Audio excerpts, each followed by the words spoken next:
which means that your likelihood of success. This meeting is being recorded. Oh, it's being recorded. The likelihood of your success in application is already higher than some of the other people who won't be here. So I thought one of the things that would be quite useful to do is to take you through what I would usually do with one of my trainees or supervisees if I was advising them how to strategize applying for a paediatric post. Now, on the RTPCH website, you can very easily get onto the ST3 applications, and I hope you've all visited this website. And if you scroll right down to the bottom of it, sorry, what would be helpful is if I shared a screen, wouldn't it?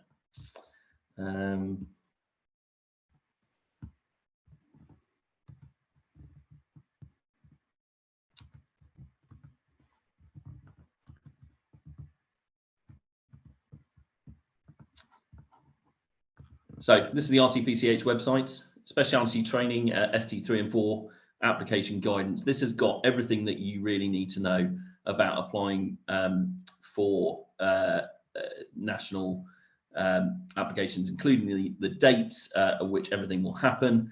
But the most important thing is right down at the bottom here, you've got a stash of documents, and these include the ST3 and 4 personal specifications, but most importantly, the ST3 and 4 application form scoring framework.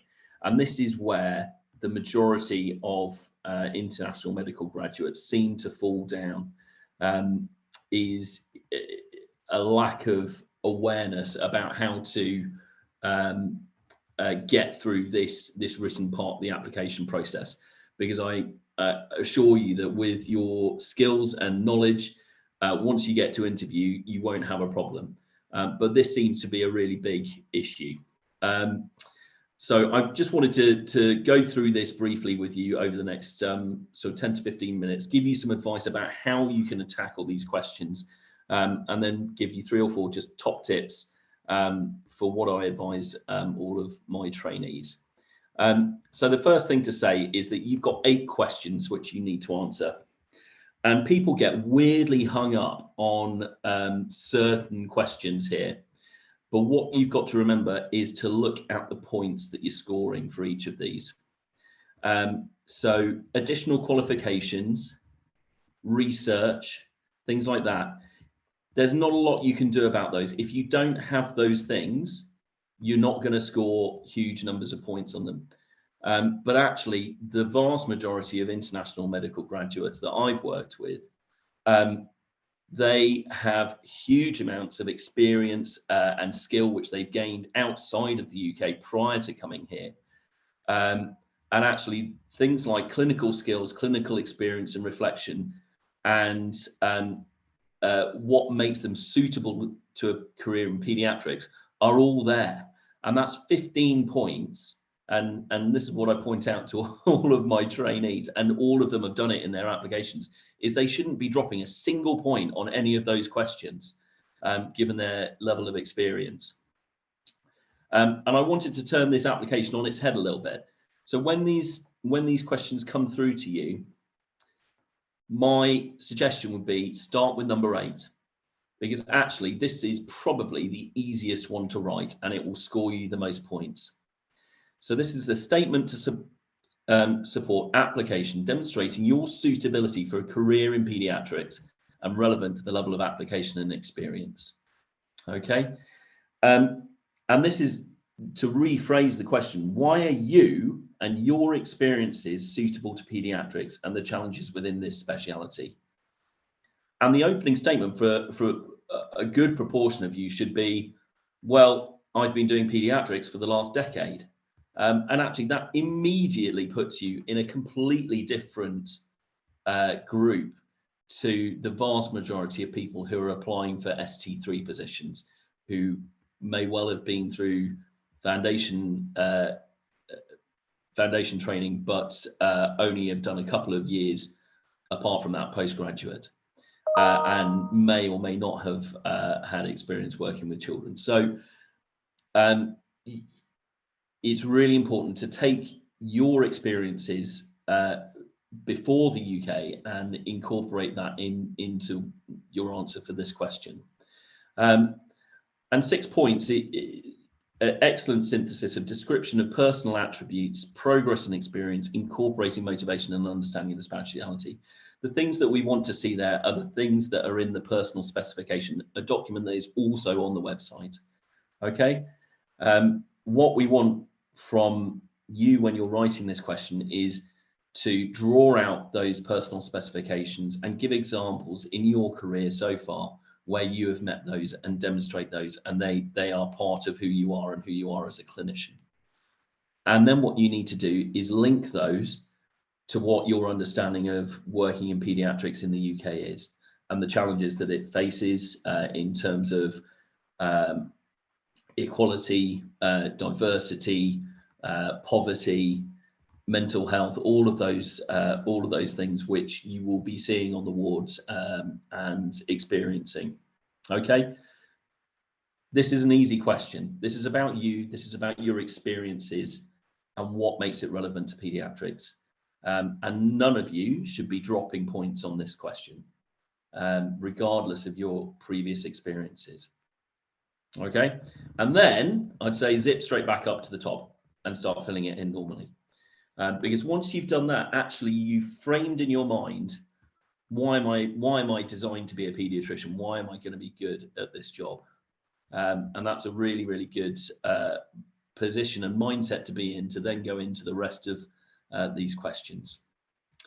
Now, question 1, I think it's really important, if you've gained qualifications outside of the UK, try and get a bit of an idea of what the UK equivalents of those degrees is, because if you just put them in there as the degree or the award where you got them,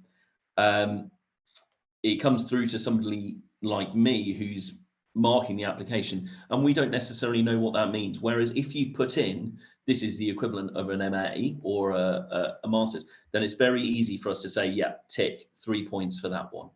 I think PhDs are fairly universal, but again, make it easy for the person who's marking that application to say, yes, I can give this person 3 or 4 points for their additional qualifications that they've gained since leaving school or leaving university. Clinical skills. Many of you will have worked in paediatrics prior to coming to the UK. Your clinical experience does not start the moment that you get a post in the UK. It started wherever you first started working with children and young people. And what we're looking for within this question is some specific and significant examples of clinical skills which are clearly related to the speciality. And those can range from very generic skills such as prioritization, ability to take history and perform examinations, to much more specific. So to get 5 points for this, you need to describe effectively all of the neonatal competencies of a new ST3, ST4. And those again will be in the personal specification. And you can say something as simple as I've achieved all of the neonatal competencies of to be an ST3 or ST4. But sometimes it's more helpful to put a little bit of reflection in there as well as to how you've achieved them, any things that you found challenging, and anything you want more experience in. But also you need to be describing your abilities in general pediatrics and safeguarding as well. And there are courses out there that you can access to flesh these sorts of things out if you are feeling that you don't necessarily have that experience. Okay. The next question is clinical experience and reflection.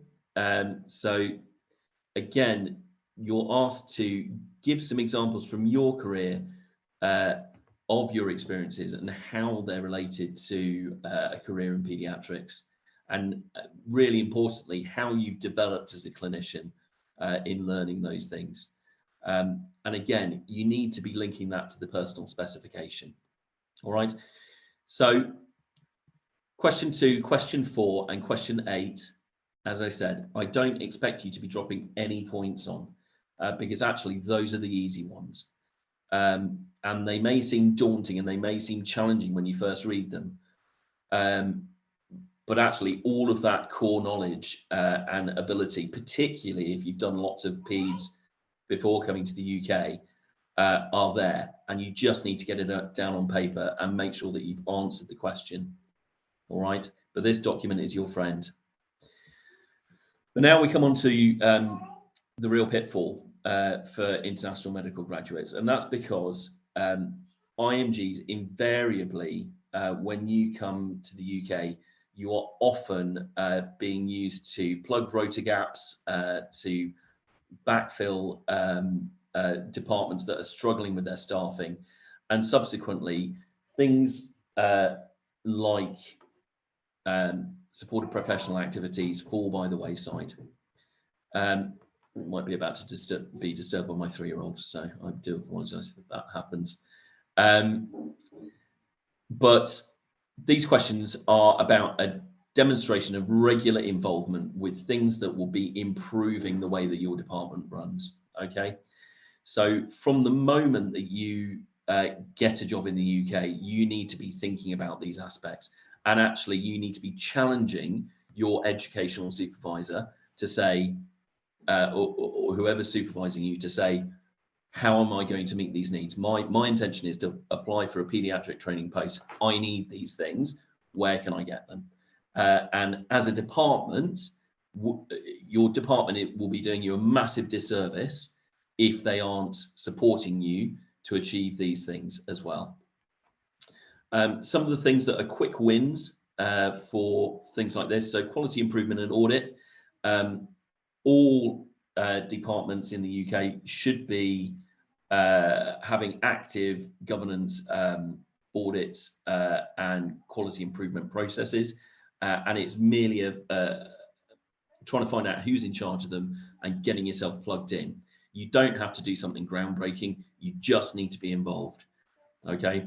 Other things that you can do are doing the quality improvements modules on the RCPCH.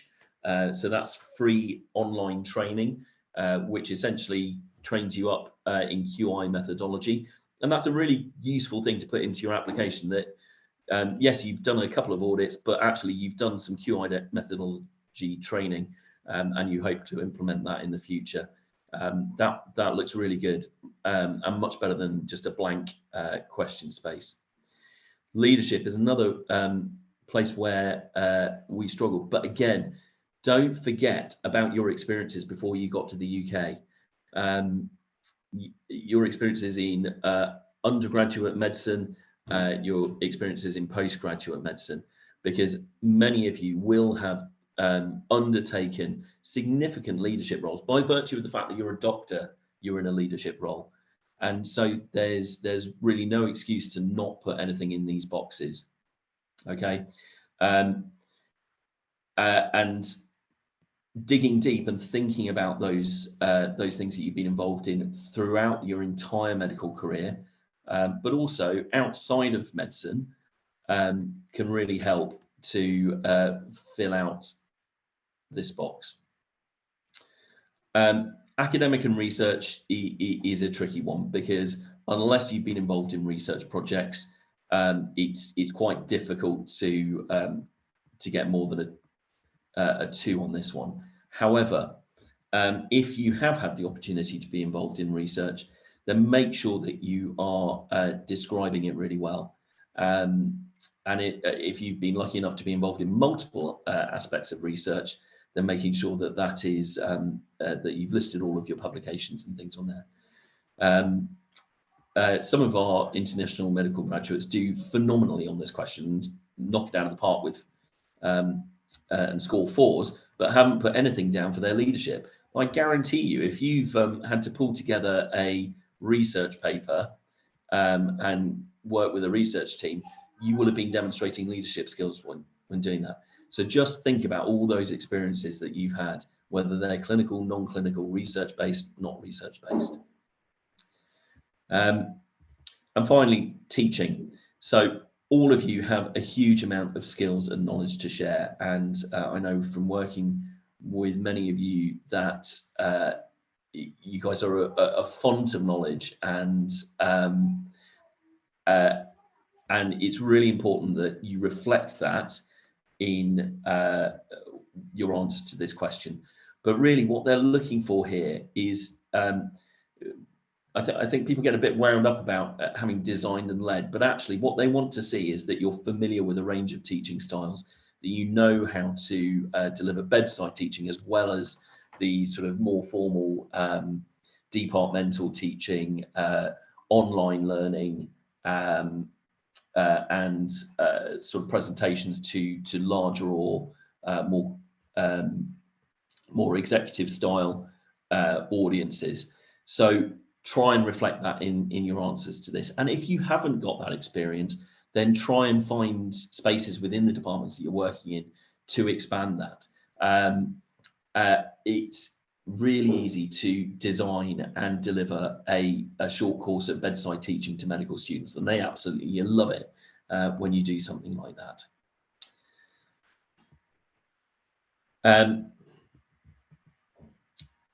And that brings us to back to our original question. So that is a really quick whistle-stop tour, and I'm conscious that I've only got 30 minutes for this, but hopefully that's given you a bit of an idea of what's on the actual application form.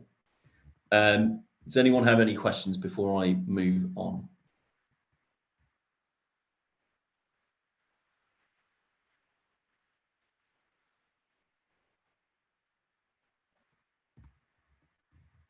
Can I ask a question?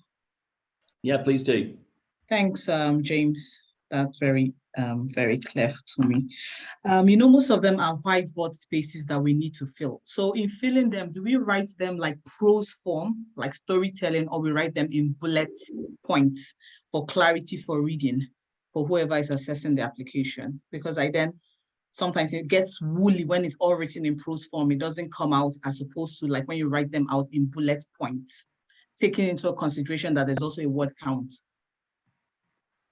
So that's a really good question. I don't think that there is a right answer, actually. I think that if you are able to capture all of the information that you want, and that you can convey your reflection and synthesis of how those things have improved and developed you as a clinician in bullet points, then do that. I've certainly seen people do a sort of a hybrid. So they might list their neonatal competencies or their clinical competencies, and then do more of a paragraph about how they've developed as a clinician.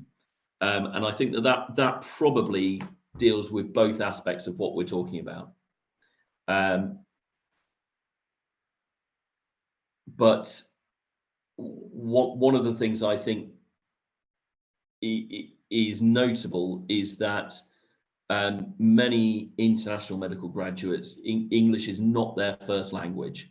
And I suspect that the majority of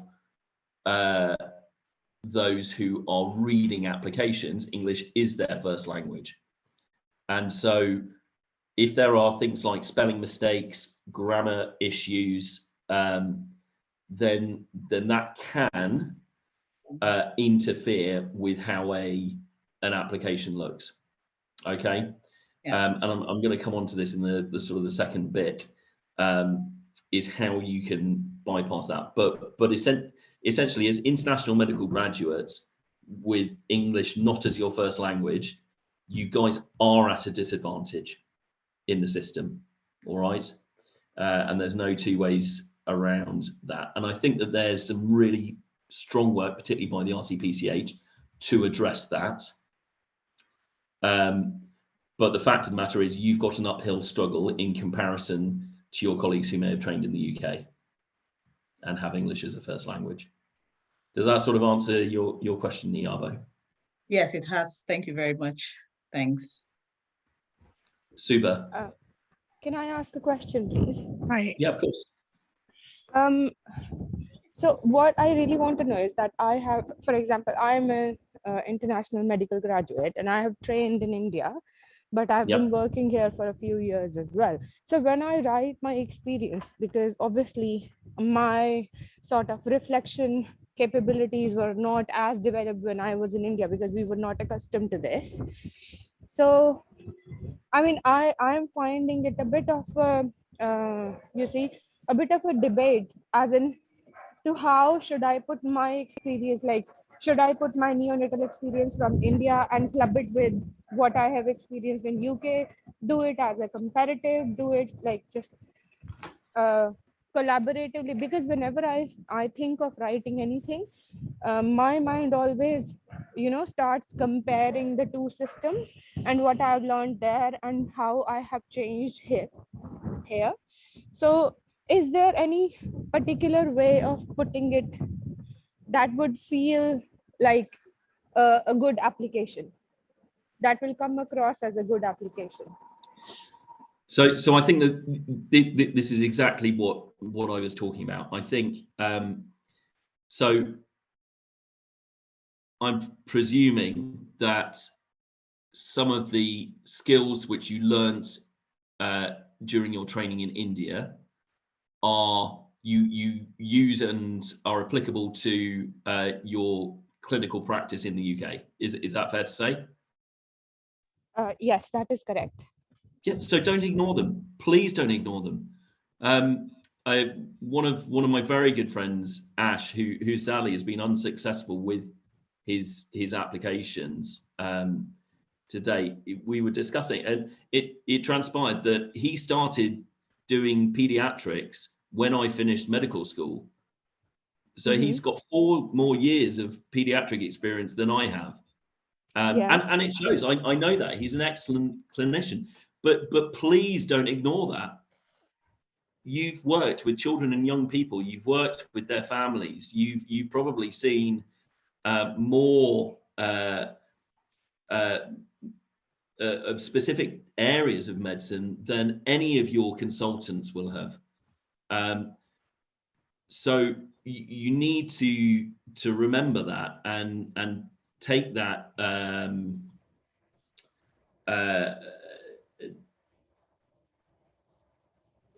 can't find the word.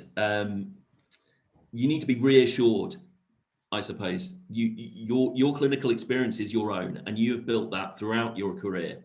So please don't ignore what you did before you started in the UK. It's like somebody going on a medical school elective, like we do in the UK, and being in the middle of a war zone all of a sudden, and having all of that clinical experience from that experience. But then once they graduate, they say, well, that was a medical school, so it doesn't count. That doesn't make any sense at all. So use what you've got.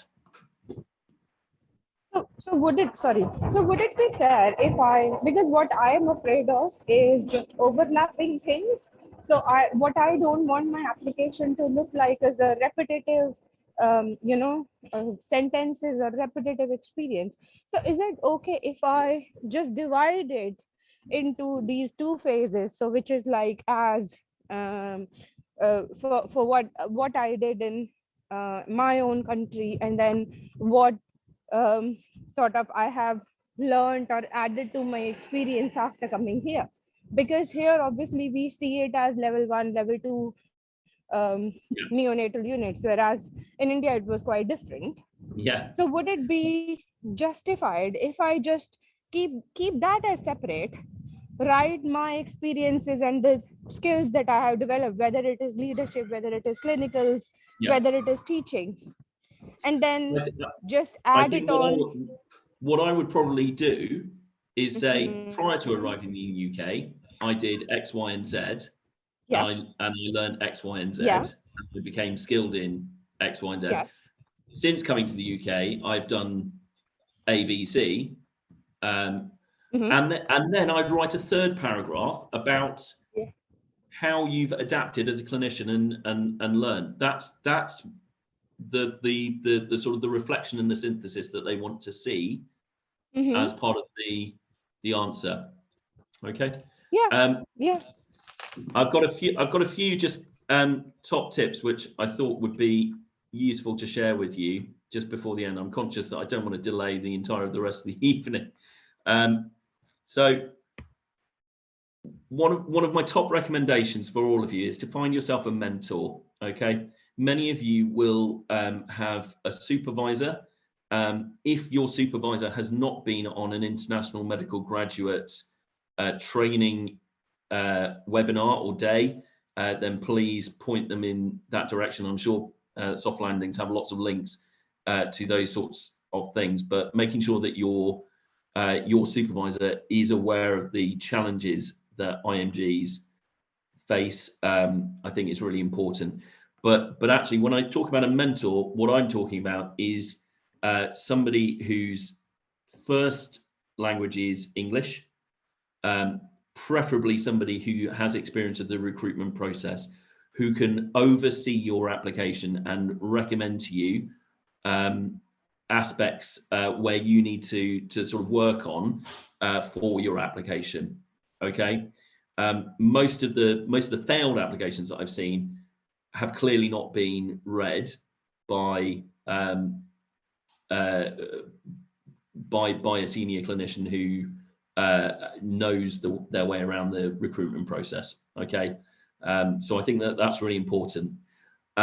You need to read that marking criteria that I showed you. Okay, that is the key to everything, and you just want to be maximizing your points on that, because actually once you guys get your foot in the door, once you're into the interview, you will be absolutely fine. But this is the really crucial stage, is to get yourself that interview. And that's where I see a lot of the international graduates falling down. And don't forget about who you are, and your experiences throughout your entire life and career are yours alone. They're completely unique to you, and this is your chance to tell us about them and explain why that makes you the most amazing pediatrician of the future. And once you've written your application, you need to check it again, and you need to recheck it, and then you need to send it to maybe 2 or 3 other people, preferably consultants who have experience of the recruitment process, to check and recheck it again. Okay, and leave yourself plenty of time for that process. Try not to do all of this at the last minute, because if there's significant amount of feedback or adjustments that need to be made, you don't want to be one day before your application is due in. The rest of it is good luck. Fine. Got 1 minute for a couple more questions. Tahira. What we'll do is probably, sorry to interrupt, what we'll do is probably put all questions in the chat so that everyone has a chance to ask questions, if that's okay. Oh yeah. Oh my goodness, I haven't even looked at the chat. There's a few in there, aren't there?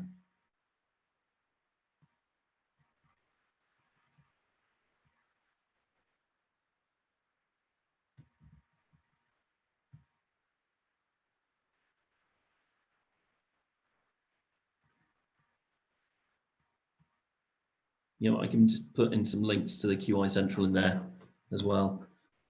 Suba, you've had your hand up for a while. Was there? Hello. Hello. Yeah, so my question was, some of my experiences, particularly in the, say, for example, neonates, was during and immediately following my training, which was about 4 or 5 years ago.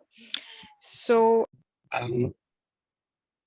I'll try to share my screen.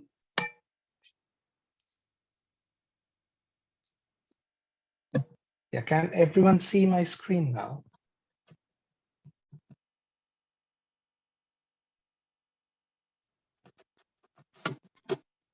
Yes. Yeah, Yes. thank you. Brilliant. All right. So this is, hi, as Nadia told, my name is Sandeep. I'm working as an ST4 in Queen's Hospital. I've just started my rotation there, and I'm working in the neonatal unit at the moment. But before coming,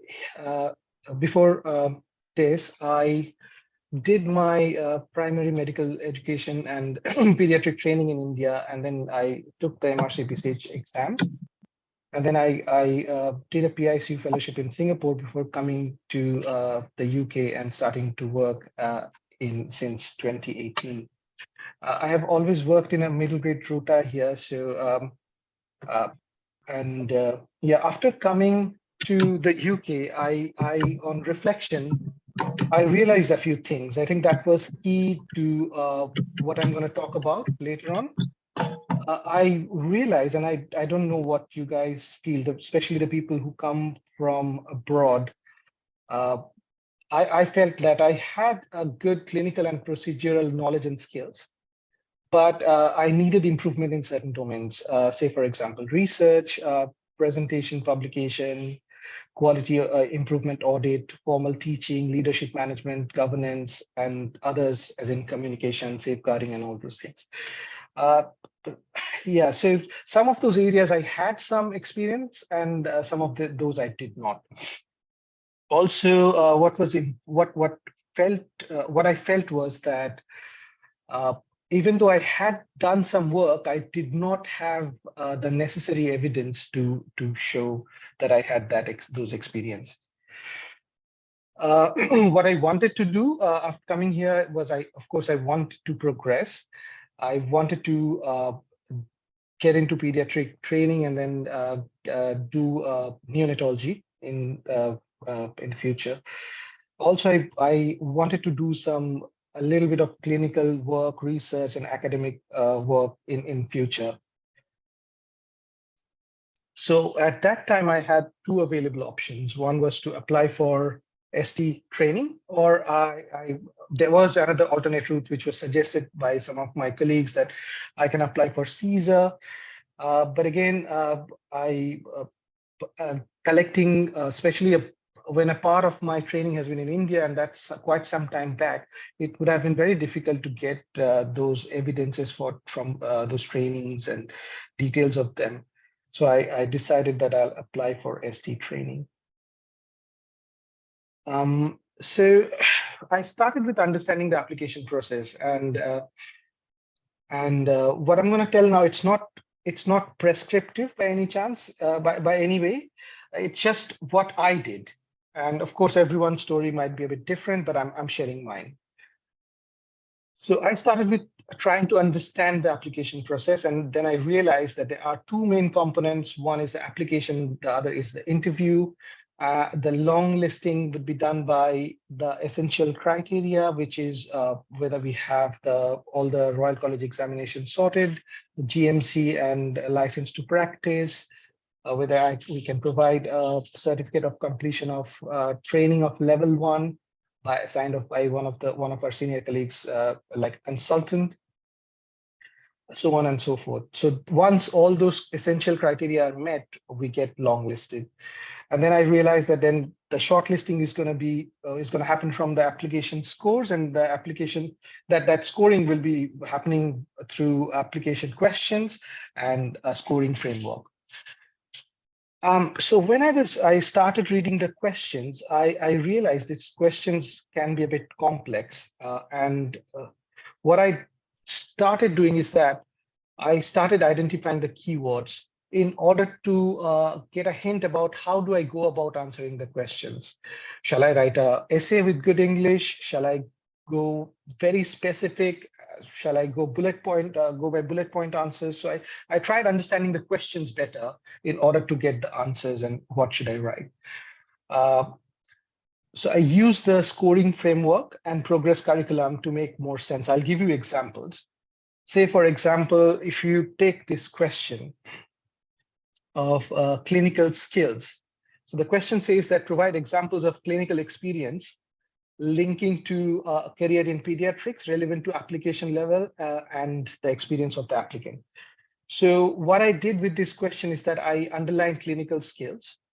I underlined the word examples, and then I underlined clinical experience and relevant to applicant level and experience of applicant. So all those keywords, and I understood that they're asking for examples. They don't want me to write essays and why I think clinical skills are important.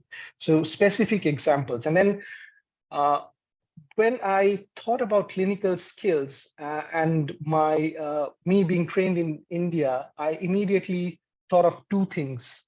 One was procedural skills, and the other one was basically trying to approach a clinical problem with history taking and physical examination, all these things. And when I looked at this scoring criteria, if, for example, if I wanted to aim for a score of 4, they said that some specific example of neonatal and general pediatrics clinical skills. So it was very important for me to understand what they exactly meant by skills, clinical skills. And that's when I opened the Progress curriculum. And I realized that contrary to what I was believing, that it's just procedural, I have to write a lot about procedural skills, about history taking skills and all. Communication is a skill I was completely ignoring while I was thinking about this question. And it towards the end of this scoring framework, it says that safeguarding competencies. So that's a hint that I realized that I probably was not going to write about it if it did not prompt it in the scoring framework. So so I went like that. I underlined. I went through. I went through all the scoring, all the scores, and I tried to understand the key points. I took him from Progress curriculum and examples from there to understand what kind of examples can I write here. The second example I would pick up was this quality improvement. So quality improvement I had the advantage of time. So I was in this country for 4 years, almost 3 years, not 4 years, before applying. So I had done I was involved in some quality improvement project. So for the first project, I did not know what was quality improvement project at all. I was learning about the quality improvement, the process of quality improvement. And then by the time I was involved in the third and fourth, my understanding was slightly better. But to understand this question again, quality improvement project audit relevant to application level and experience of applicant. And the question itself says, describe your involvement in audit/QI and your learning from this. So I think your learning from this was a very key phrase in here for me. What I learned, so that helped me formulating the question. And while I discuss how I formulated the answers, I will elaborate on that. And here I aimed, because I had done 2-3 quality improvements already, I was aiming for a higher score here. So when I looked at the highest mark that can be achieved here, 4, it says regular involvement. So regular again being key. And when I asked around, the people who had prior experiences said that if you had done probably 2 to 3 quality improvement in 3 years, that should count as a regular. So that gave me some idea. So regular involvement in quality improvement and audit, designed/led. That also is important, whether you designed or you led or both, and presented a good quality full audit cycle or QI project and demonstrates clear reflection and learning. So this basically says that you have, whether or not I have done 2 to 3 quality improvement project where I have finished 2 PDSA cycles, whether I can show that there was some improvement and I can show what I learned from it. It's very specific. Once we approach this way, the questions are quite specific. In my mind, it started taking shape that I don't need to write essays about why quality improvements are important. They're asking specific examples and they're not asking me to write essays.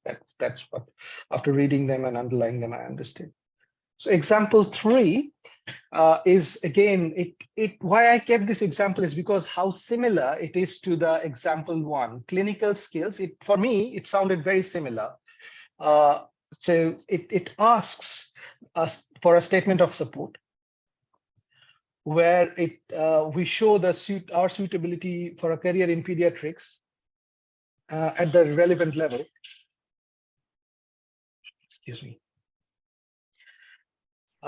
And the question asks, what makes you suited to a career in pediatrics at the level you are applying?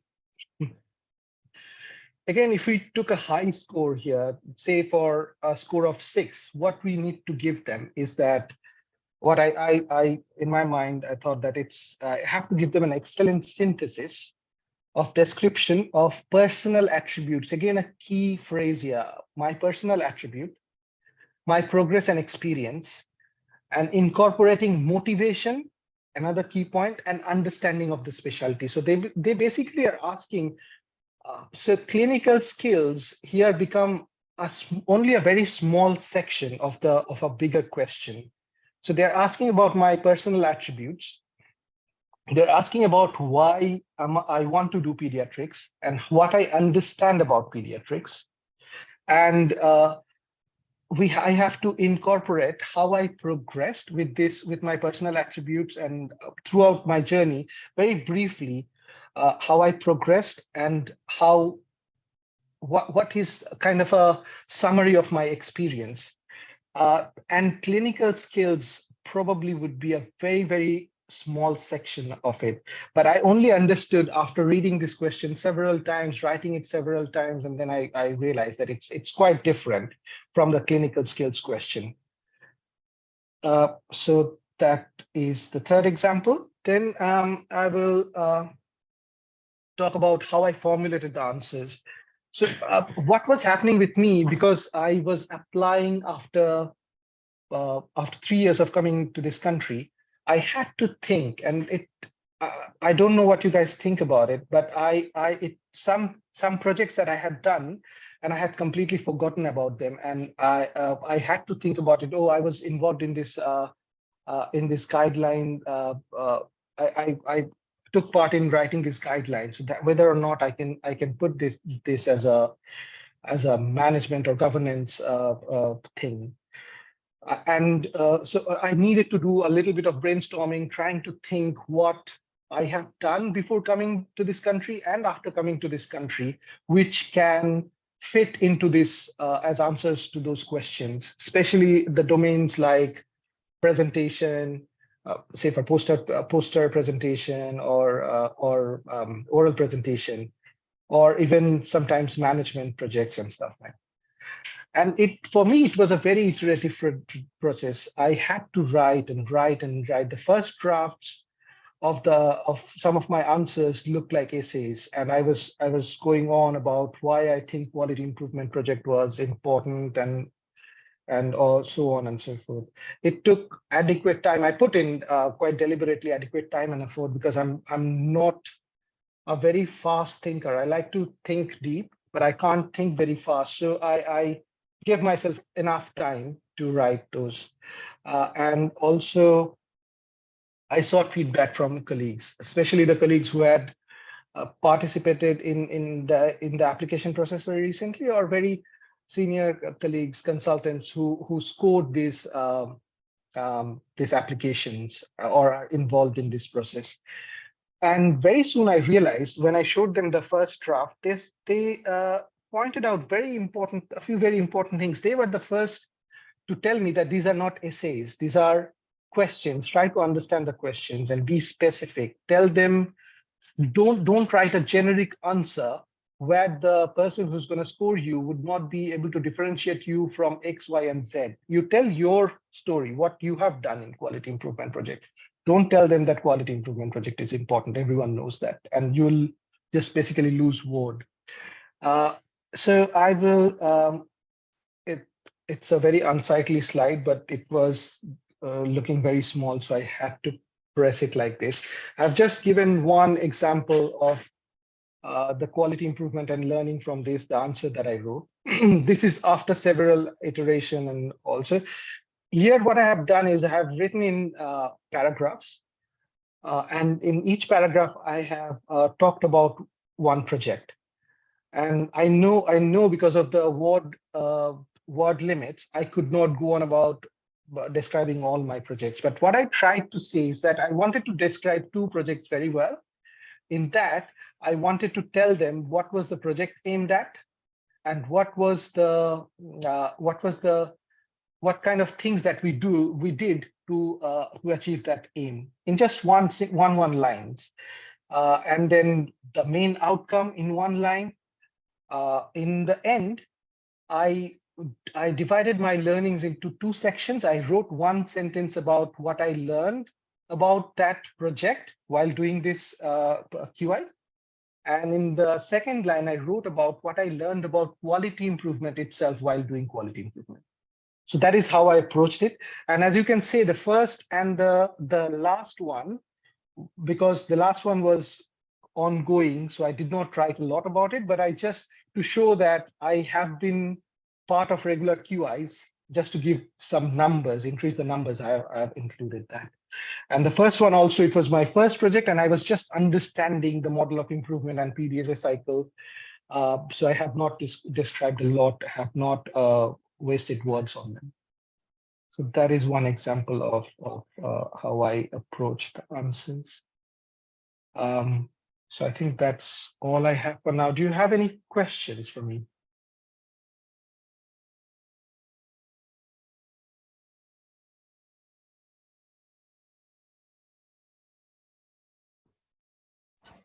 I have a question, please.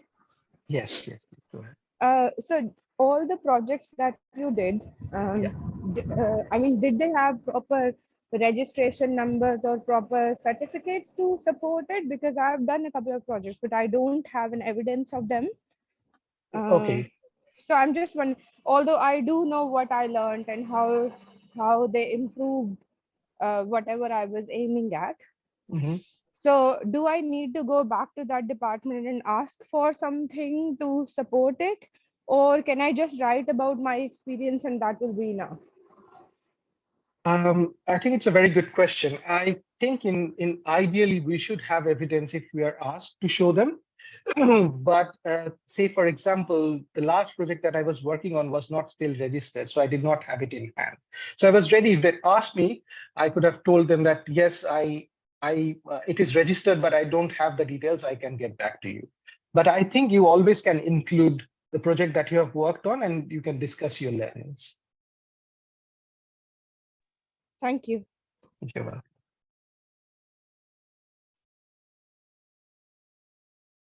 Anyone else? Hi, yeah. Hello. Hi. Hi, my name is Dr. I'm a pediatric registrar from the Cambria. So actually, I'm working in the level 1 unit.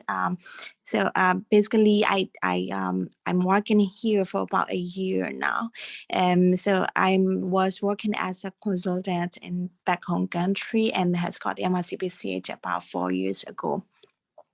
But the audit, we're not used to do an audit usually in back home country. So I did one only. And then like previous one asked, we haven't got anything like a certificate or anything like that for audit thing. And so I'm doing one audit then right now.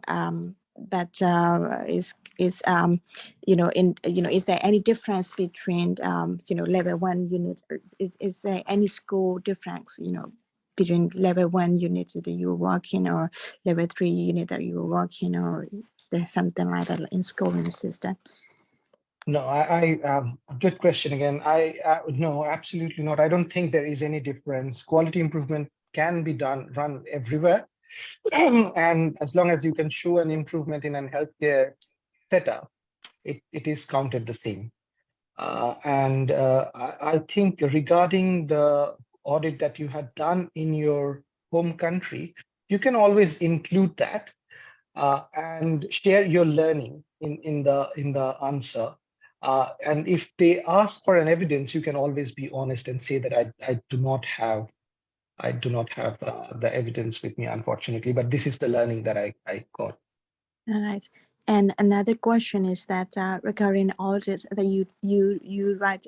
Thank you so much for giving an example that you have then, because I'm trying to write that kind of thing as well, but I haven't write that kind of exam. So it's really thank you so much for you giving me experience.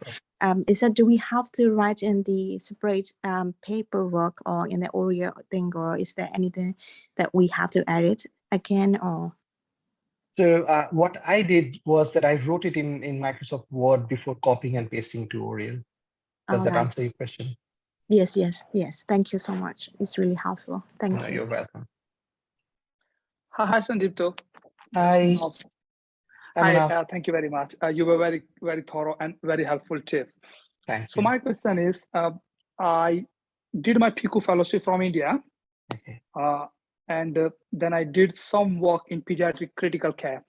Now, issue is that I did have paper publications, international journal publications, but I am not the first author. So the first author was my consultant.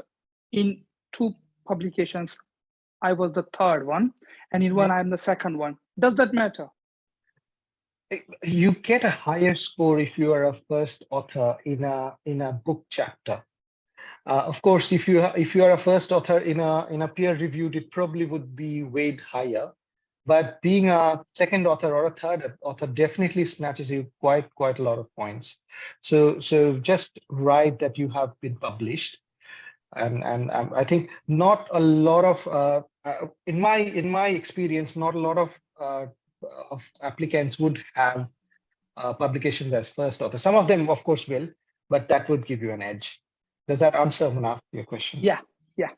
Thank you. I think also, Munaf, if you're applying for ST4 level, I think not a lot of people would have kind of peer-reviewed articles, whether that be first or second. Maybe if you're thinking about GRID, then yes, you may be in some competition with people who may have, obviously.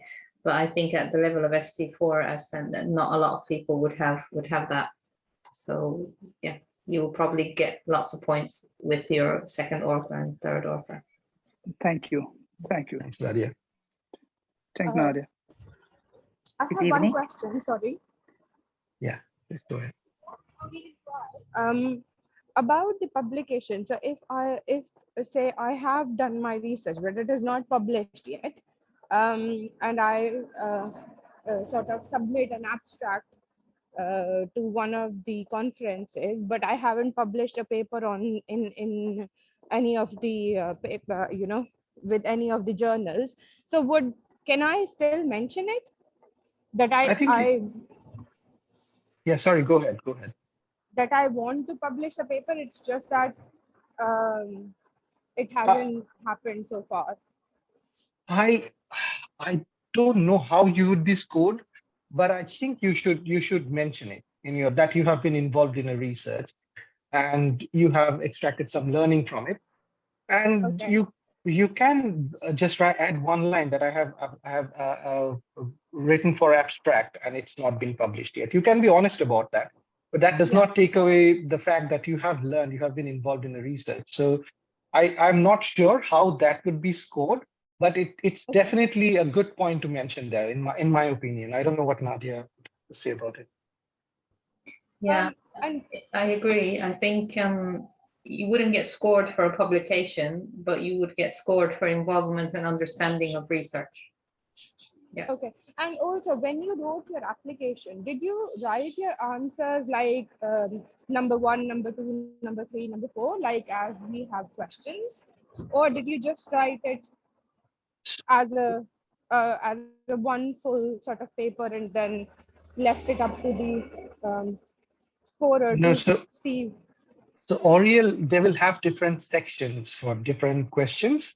So you just have to write. They will have text boxes below every question.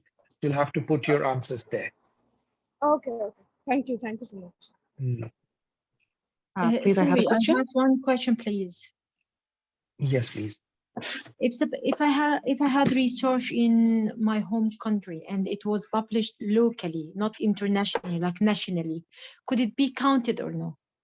Absolutely be counted. So even if it is published locally, nationally, not internationally? Absolutely, yes. Okay, why not? okay, thank you so much, thank you. You're welcome. We have time for one more question for Sandeep. Yes, please, can I have this question? Sure, yeah. Please, go ahead. Yes, good evening, and thank you, Dr. Sofor, for the information you have been providing us with. It has been really helpful. So my question is about the leadership question. I did understand in the former part that it tends to be more reflecting on both undergraduate and postgraduate levels. But can you talk us more through leadership? What exactly, like the examples expected to be written? It's a difficult one. So I think leadership and governance management, they are a very big umbrella term. You can, while it's difficult to write specific examples in leadership question, but I think the plus point is that you can include a lot of things, as you can sell a lot of projects as leadership projects. Say, for example, if you had written a guideline in your trust, that is a local, that can be counted as a local leadership project.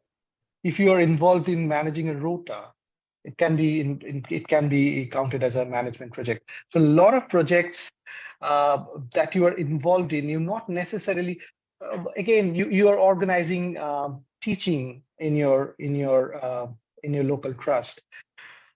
You are not necessarily teaching yourself, but you're organizing the whole rota. That is a management project. So I think it's just, as I told before, it needs a bit of brainstorming and what can be sold as a governance or management project. There can be a lot of things that can be sold as that. I know it's not a very specific answer, but I hope that makes it a bit clearer. Yeah, it's really helpful. Thank you so much. Thank you very much. Thank you, Sandeep, for your time. It was really lovely to see you. I know you've just got in from work, so thank you. No, thank you, everyone. It was a really great talk, and you've just earned yourself a place on the mock interview panel. So we're going to bring you back. Don't worry, you're not off the hook yet. Thank you so much. It was so nice seeing you, Nadia. Thank you. Thank you. Bye. Bye, everyone. Good luck. Thank you so much. So I'm going to introduce our next speaker. We're going to move on to the GRID application. Those of you who are applying to ST3 and 4, I would encourage you to stay on the call because there is a lot of things which are in common and the applications are quite similar, and you'll probably get some great tips from our speakers. So the upcoming speaker is Dr. Anandi Singh. Anandi is a, so I have to rectify my mistake, which I put on the flyer, that she's an ST6 PEM grid. She's not an ST6, she's an ST7 PEM grid. Sorry, Anandi, for that mistake in the West Midlands. Anandi is also an ING, and she is the our West Midlands regional rep for soft landing. And Anandi, you will hear lots of great tips from Anandi. She's very knowledgeable and a great friend and colleague. Welcome, Anandi. Thank you. I'm hoping that this shares easily. Can you tell me if you see the actual slideshow? Yes, we can see it. Okay, that's great. Let me minimize this as well. So does that all look okay? Yeah, it looks perfect. Okay, great. I'll call this 10 top tips to a successful GRID application. And just try to move forward. So just an introduction. Myself, I said I am an ST7 Pediatric Emergency GRID trainee at Birmingham Children's Hospital. And hello to everyone, it's nice to meet you all.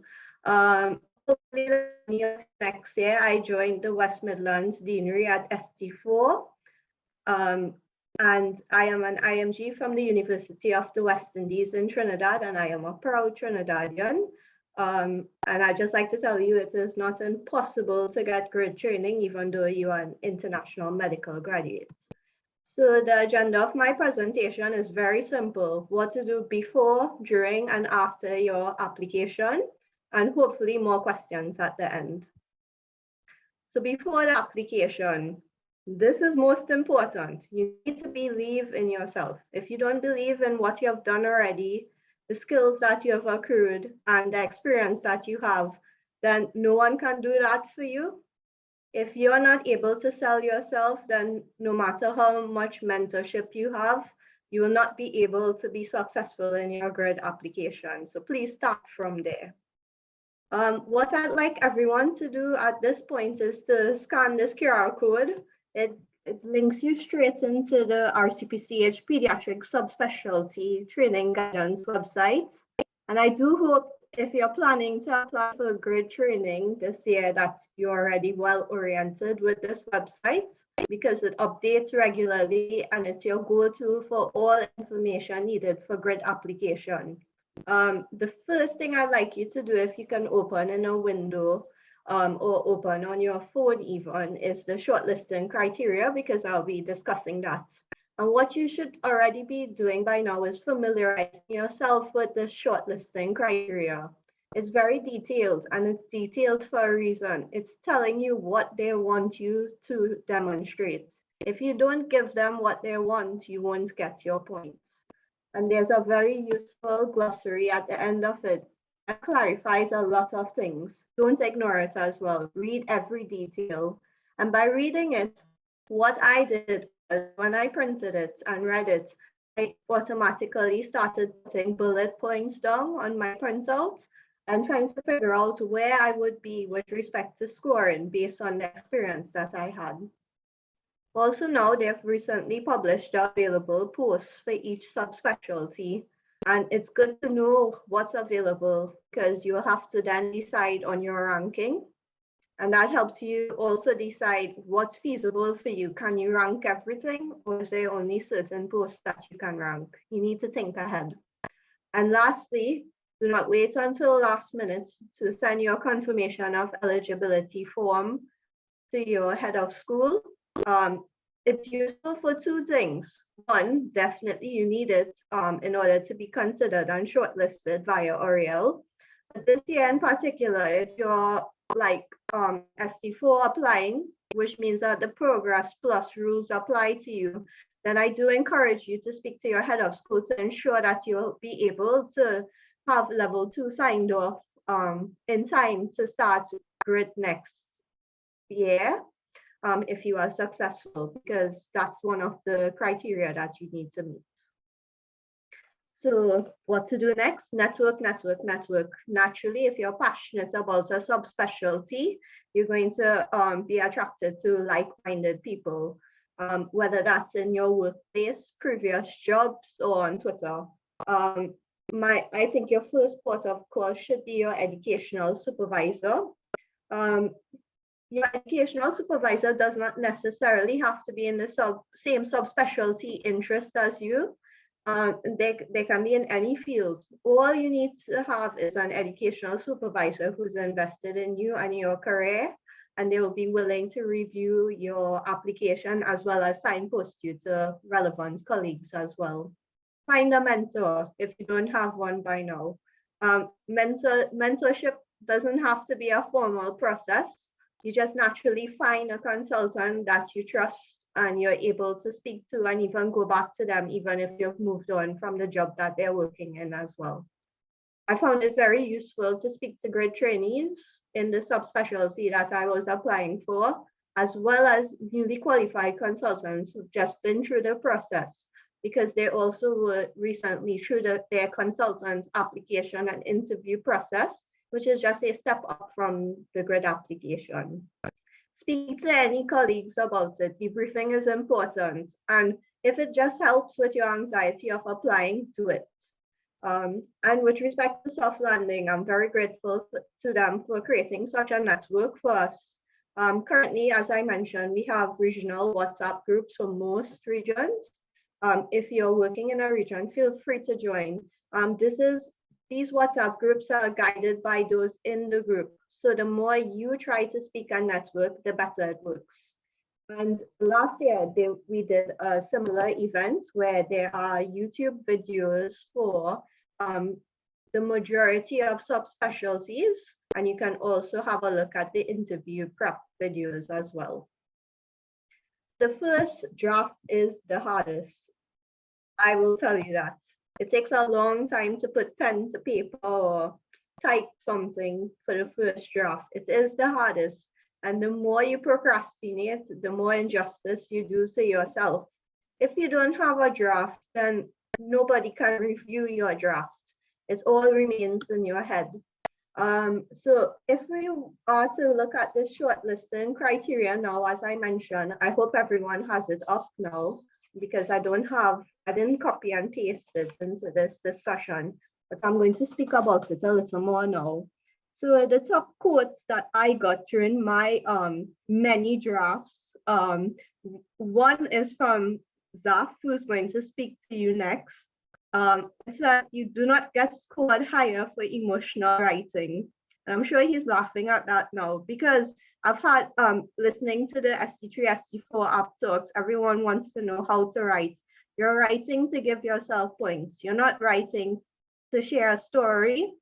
You're not writing for worthiness or any other reason. It's to get your points. So go get your points. And with respect to points, another good advice was, don't obsess about the points you can't get, which is what people have been asking. I haven't been involved with research. I haven't done this.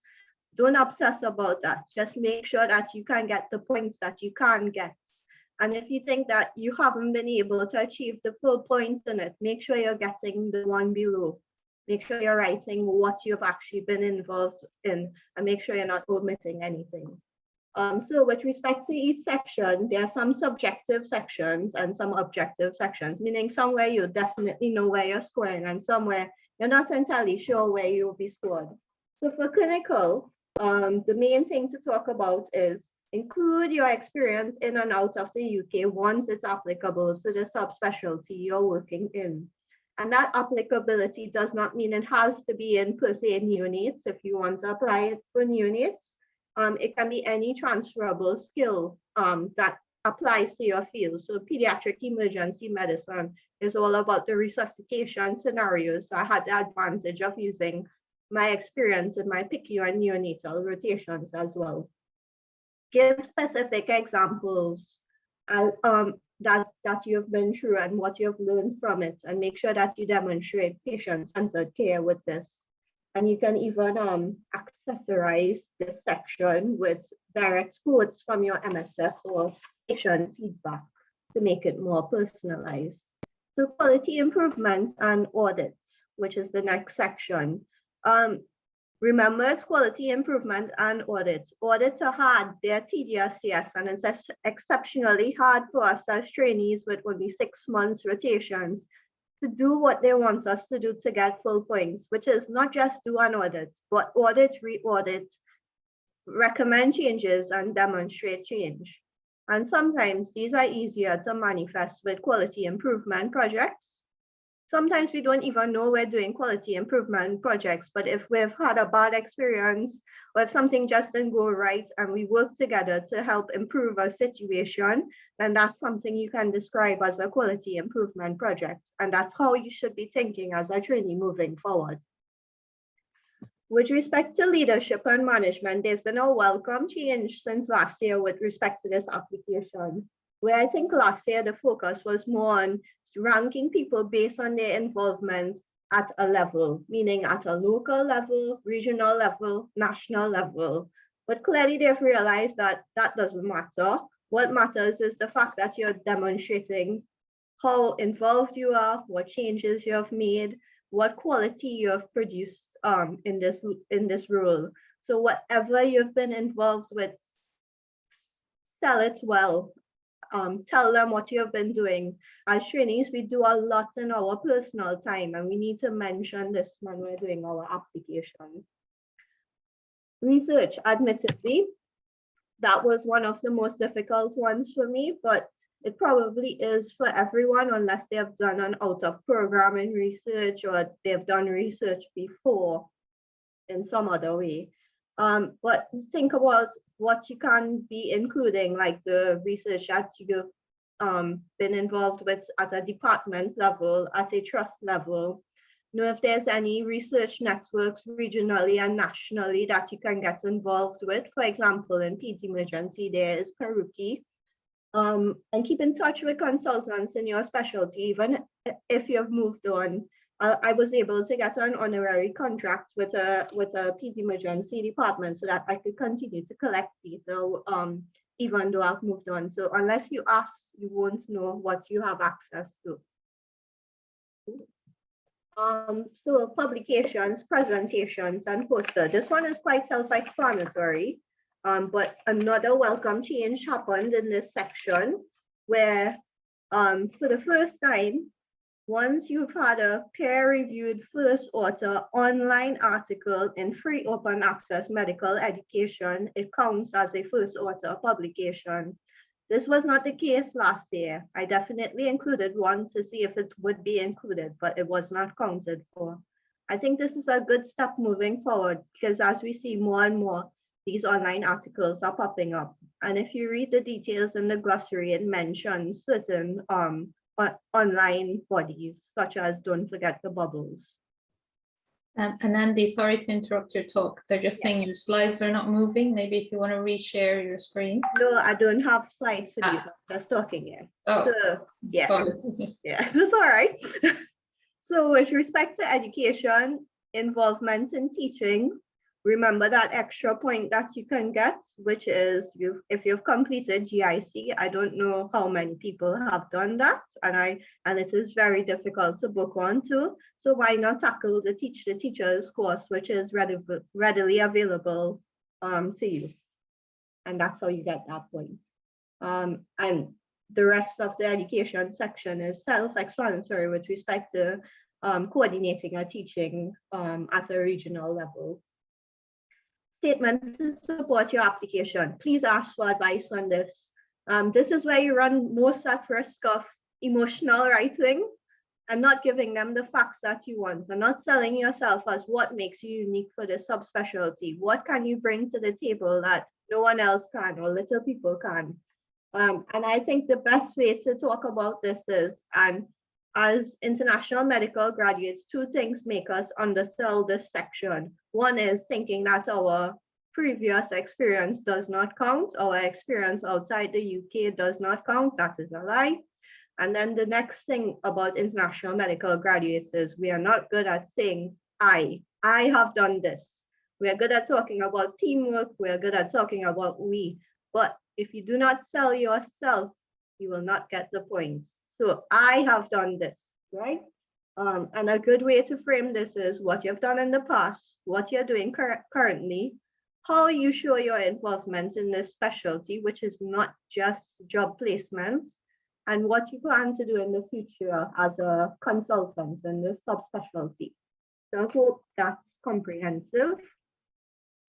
So what do you do from here? Well, you have to trust the process. And as I said in my previous point, this is about you and your career. You have to sell yourself and you have to look at how you are writing your statements.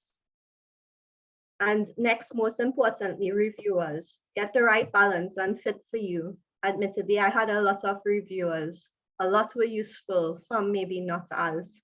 And make sure that what they're doing is helping you with what you're writing rather than conflicting views or information overload. And you could get help for many reasons with respect to content, grammar, or just giving you better focus.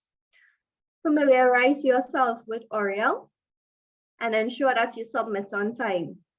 Do not wait until the deadline to fill everything out. It is a quite tedious process to fill everything out, and also to, as was asked in the ST3, ST4 application about word counts, you'll get your word count via ORAL. And what you can do, as mentioned before, is create a Word document and start doing your drafts there so that when you're ready to submit, you just copy and paste one. So after the application, some may chill, some may do nothing. What you should be doing is preparing for an interview. Admittedly, an interview we may not get, but if you look at the timeline of events, you have the same time before your offer of an interview and after your offer of interview to the interview date. So if you don't start preparing before your interview offer, you have missed half the time to prepare. The first book mentioned here I found very useful with respect to creating a framework. It's quite generic, it's not pediatric related, but it does help with creating go-to framework so that you get into that thinking, get into answering without even thinking sometimes. The book to the right is also done by Tessa Davis from Don't Forget the Bubbles. It is an ebook. It is for consultant interview, but it also helped me with framework. And as I said with soft landing, there are YouTube videos previously posted, and watch this space. We will be doing an interview prep session as well. This is the most important slide I have. Do not fear failure. Do not fear the what if. I got through for grid on my second attempt.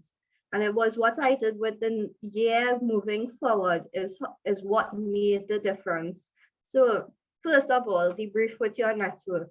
Ensure that the emotional side of it is gone. And then you're able to do what I call a postmortem on your application. Review the scores, review where you're lacking, and focus on where you're lacking, rather than continuing to do what you're good at and getting no points for that.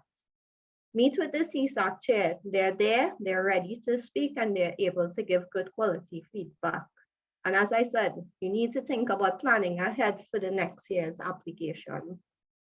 Lastly, enjoy this process. It gave me good tools. Both the application and interview process was very useful. And I know it's something I'll be using in START as well as in consultant application in the future. It's something that I will be capitalizing on. And don't forget, when you're successful, to pay it forward next year to your colleagues. And that's it. Any questions, feel free to ask. Before we go to questions, and Andy, Dr. Zaf has said that you owe him 2 red ink pens for his help to you. Yes, that is definitely correct. Maybe more than that. That's why you need good mentors when it comes to reviewing your application. So I am definitely indebted to him. I have a question, please. I had a question. Okay, sorry. Please go ahead. Hi, thank you. So my name is Zainab. Thank you very much, Anandi, for your excellent talk. You gave us more hope that we can do it. Thank you very much. So I'm currently a ST6 pediatric trainee in Manchester, and I would like to apply for GRID training in respiratory. So my question is, the clinical experience bit, when they are saying specific example of skills with relevance to the specialty and transferable skills. So my problem is that I had international experience, and so my experience is in 4 countries. So as many of my colleagues who are attending the meeting, we have experience abroad more than in the UK. So what would be your advice in putting my experience? Should I start with my experience in the UK first and go back to my previous experiences, or should I put it since my graduation coming to here? I know it's a difficult question to answer. No. I don't see how that's a problem if you have experience. So definitely mention it. I think Zaf will be speaking next, and he will definitely correct me if I say anything wrong. But use your clinical experience like a timeline. So you could talk about, I have experience previously, and do it as concise as possible based on the word count that you have. So you talk about your previous experience, your current experience, and then use your best quality examples for it. So I don't know why we shy away from our previous experiences, but they all count. So thank you, Anandi. So these specific examples, is it like patient related, or can you please give me an example? Because what they mean by... Yeah, how you utilize your skills. So it could be like a resuscitation scenario. It could be a counseling session with a patient. It's something that's good quality that you could talk about that makes you a good GRID trainee in the future. Okay, so like a challenging communication scenario that you faced, and you reflect on that, and what was the learning from that scenario. Okay, so as mentioned earlier, I think in the ST application presentations, that communication is a skill, your practical procedures is a skill. So whatever skill you gained, is that correct? Like intubation, peripheral lines, central lines. Okay. Thank you very much. Thank you. I think just to add to that, Zainab, how are you? Hello. Hi, how are you, Nadia? Nice to see you again. Yeah, I think to add to that, it's not mainly about the chronology of your experience or where it's about what you gained from each experience. So it's about, I worked in a developing settings or lower resource countries, and hence this has enabled me to be able to work under stress or with minimal resources and manage the floor. So I'm thinking as an ED person, obviously manage the shop floor with limited staffing, like what you gain from each. It's not kind of putting the chronology or going through your different jobs or placements. It's what you gain from each experience, because you have a rich variety of experiences from 4 different countries. So what has that added to you, and what can you bring to the grid or the post you will be joining? Thank you very much, Nadia. That's very helpful. And hi, sorry. I had a question for Dr. Anandi. Hello. Yeah, sure, go ahead. Hi, thank you for the talk, Anandi. That was really good. So I moved to the UK recently, and after my MD in pediatrics, I've been in pediatric infectious diseases for about 4 or 5 years. And my current post is also in pediatric infectious diseases. Now I'm planning to apply for training. So my question is, I was advised that I started ST3 so that it will give me time to apply for a GRID in pediatric allergy ID and immunology. Is this something that's correct? Or because technically I can also apply for ST4. I mean, I know it's tough to get an extra, but then do you think it's better to apply for ST3 rather than ST4 if I'm planning for a GRID? It's entirely up to you. I got the same advice from consultants as well, but also I guess it's changed now because of the opportunity to apply at ST4, but you don't have to as well. So it all depends on your confidence. Also too, it depends on, I think, post availability and all these things, because do you want to sell yourself short of an ST4 spot if there's less ST3 spots than ST4? So it's very multifaceted. So it's up to you as well. Okay, all right, okay, thank you. I have a question, sorry, for Anandi. Sorry, I mean, I will, if we can please wait, if that's okay, we'll just move to the next speaker. If you want to put in the chat, we might be able to answer it. If not, we can come back to you, if that's okay. Yeah, sure, I've already put in chat, thank you. Thank you so much, thank you.